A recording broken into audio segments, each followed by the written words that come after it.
Mr. Gabbery, been running for 20 years, making a lot of money at that point.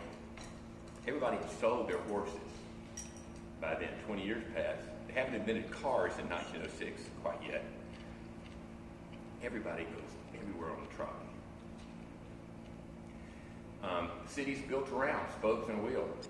Everything runs along the trolley, and it's a great way to get around. But the private company, because you didn't have the segregated patterns of living that subsequently developed in society, that there was such strong segregation in socially and education, in churches and everything. And there was a growing, let me say, middle-class black neighborhoods in parts of Montgomery that there were a prosperous middle class building up. So, rising tide raised all the ships. But this Jim Crow stuff started, and the private company did the boycott, did the protest. They did not separate the races. They all parked out on Dexter Avenue ceremoniously the next day, pulled out, and then got arrested, had themselves arrested for it. In a sort of a coordinated effort to get it before the courts. You have to have a case in controversy to really, to actually get the courts to rule on this situation. This paralyzing, because the city is a long walk home for everybody. Because when the system closed down like that, you got no horse, you got no car, and you're living 8 miles down away. So the judge in town was Zelda Fitzgerald's daddy, Judge Anthony Sayre. Zelda Fitzgerald was a 6-year-old girl at the time. Another little boy in town at the time who saw this all happen was an 8-year-old little black boy named E.D. Nixon. Now, its articles in the paper tell this story, so you can look it up. One of the things they say in the article was fascinating, that the only reference to black people, to whom this so impacted, this whole thing, was that some of them, as this arresting was going on, were in the crowd and scurried on by. It wasn't a black-white thing. It was a white-white thing about blacks in town. So they go to the judge in town, and it was Judge Sayre, and he hammered out this compromise that the blacks would just ride in the back of the same trolley. So that's the beginning of the civil rights movement, because you had to have the rule in place that Rosa and company in 1955, almost 50 years later, that from the beginning of this formalized rule, you had this protest, the famous Montgomery bus boycott that Rosa Parks story.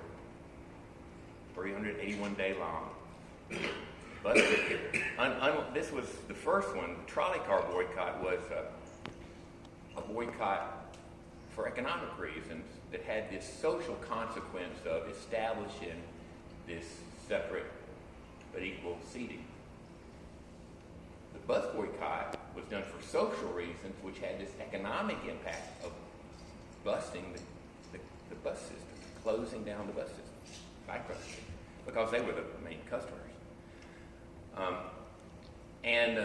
The interesting story is that later in life, Zelda Fitzgerald and E.D. Nixon, just 2 years apart, were big buddies.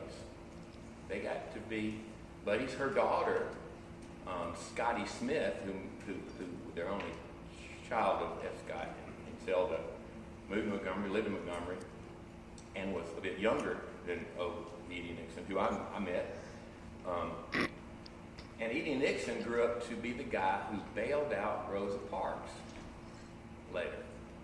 Rosa Parks just happened to work at Montgomery Fair as a seamstress in 1955.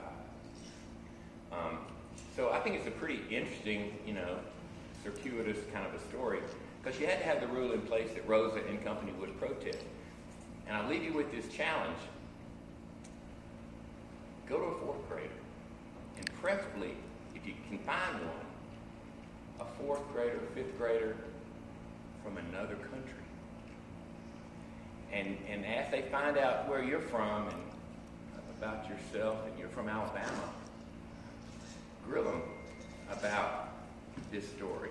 Ask them with some leading questions. Have y'all ever heard of that story about that black woman had this protest about buses? And every one of them knows it. Every single one of them knows it. Because it is the story that's told to introduce, and it's an understandable story. If you're going to pick it, you're going to you introduce this idea of civil rights disputes, Black Lives Matter, whatever it is. It's out in front of kids, you know.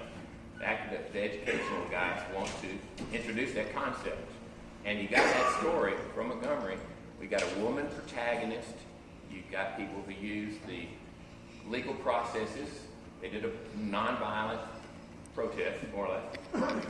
It was not any right in the streets. It just refusing to follow the law, refusing to use the service, and with that kind of law in place.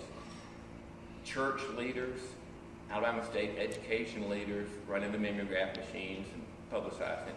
And E.D. Nixon having the first big rally that sort of got people together to do this public activity, which most people, I think, can concur was a bad law and a good way to address it in a peaceful kind of a way that had delayed gratification, had a lot of values that can be taught in an educational circumstance in that story, and actually tell that story. So I just wanted to share that with you. It is because nobody knows that story. I have been working for the past 30 years trying to hone it down into some type of a screenplay that Universal Pictures has not picked it up yet, but someday you'll see it and if we ever open up movie theaters again, maybe you'll see it at the movies. But I think it's a great story, and it has the opportunity to tell, has some good characters in it. So I was going to change my plan totally, other than giving a tour of my cabin virtually, or telling about Montgomery's civil rights history.